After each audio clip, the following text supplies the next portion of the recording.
बृहस्पति बोले, प्रेम की अंतिम परिणति मोक्ष हो सकती है, किंतु यह तभी संभव है जब प्रेम पूर्णता को प्राप्त कर ले।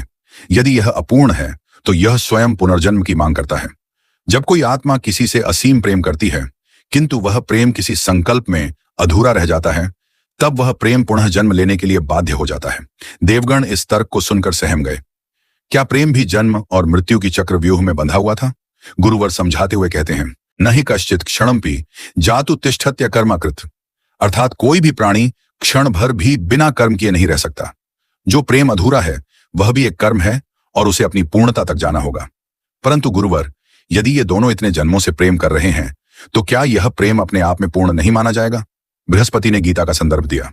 श्री कृष्ण ने अर्जुन से कहा था, बहूनि में व्यतीतानि जन्मानि त्वचार्जुन, अर्थात मेरी और तुम्हारी कई जन्मों की कथाएं हैं। यह केवल स्मृति से नहीं बल्कि पूर्णता से सिद्ध होगा। यदि इनका प्रेम पूर्ण हो चुका होता तो इन्हें पृथ्वी पर पुनः जाने की आवश्यकता ही नहीं होती।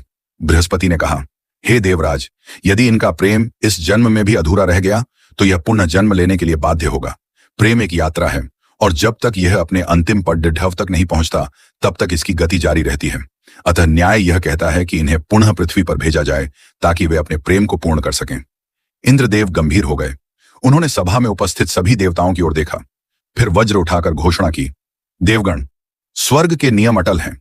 सारंगा और सदाब्रजे का प्रेम दिव्य है, किंतु यह अभी भी पूर्णता के अंतिम सोपान तक नहीं पहुंचा है। अतः हम निर्णय लेते हैं कि इन्हें पुनः पृथ्वी पर जन्म लेना होगा।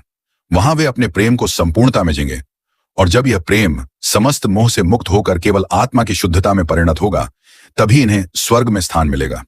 यही देवनीति है, यही ब्रह्म का विधान है। सारंगा और सदाब्रजे ने स्वर्गलोक के अंतिम दर्शन किए। देवगणों ने पुष्प वर्षा की। नारद मुनि ने अपनी वीणा से एक मधुर राग छेड़ा और बोले, प्रेम कोई एक जन्म की कथा नहीं, यह युगों की यात्रा है और जब तक यह पूर्ण नहीं होता तब तक यह यात्रा चलती रहेगी। इंद्र ने अपने दिव्य अस्त्र से पृथ्वी के लिए मार्ग प्रशस्त किया। दोनों आत्माएं प्रकाश में विलीन हो गईं और धीरे धीरे पृथ्वी पर अवतरित होने लगीं। प्रेम जो जन्मों से बंधनों में बंधा था अब मुक्त होने को है। सारंगा और सदाब्रजे की यह अंतिम कथा केवल एक प्रेम कहानी नहीं बल्कि आत्मा की मुक्ति का परम रहस्य होगी। यह वह क्षण होगा जब प्रेम केवल हृदय की अनुभूति नहीं बल्कि संपूर्ण ब्रह्मांड की धड़कन बन जाएगा। यह जन्म उनके मिलन की पूर्णता और प्रेम का सर्वोच्च अभिव्यक्ति होगा। इस दिव्य रहस्य को जानने के लिए चैनल ज्ञान गुरु जी को अभी सब्सक्राइब करें। अगर यह कथा आपके मन को छू गई हो तो वीडियो को लाइक करें, शेयर करें और अगर हमारे अनुसंधान एवं कंटेंट ने आपको प्रेरित किया हो तो सुपर थैंक्स के माध्यम से समर्थन दें। आपका हर समर्थन इस दिव्य यात्रा को और आगे ले जाएगा। पार्ट 17 के लिए बने रहें।